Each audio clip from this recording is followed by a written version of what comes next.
Neto, great header and in! আফ্রিকার দল DR কঙ্গোর বিপক্ষে ম্যাচের ষষ্ঠ মিনিটেই জোয়াও নেভেসের গোলে এগিয়ে গিয়েছিল পর্তুগাল। তখন মনে হচ্ছিল সহজ এক জয়ের দিকে এগোচ্ছে ইউরোপিয়ান জায়ান্টরা, কিন্তু সেই গোলের পর আর লক্ষ্যে কোনো শট রাখতে পারেনি তারা। উল্টো প্রথমার্ধের শেষ দিকে ডিআর কঙ্গো ইতিহাস গড়ে সমতায় ফিরলে 1-1 গোলের ড্র নিয়েই বিরতিতে যেতে হয় পর্তুগালকে।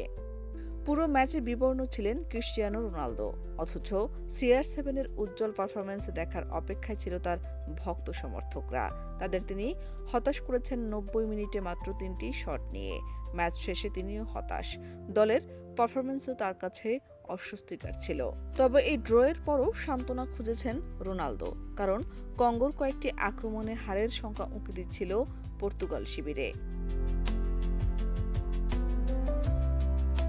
ম্যাচের পর হিউস্টন স্টেডিয়ামের মিক্সড জোনে 41 বছর বয়সী তারকা বললেন, আমরা যে যথেষ্ট করিনি তা নয়, এটাই ফুটবল।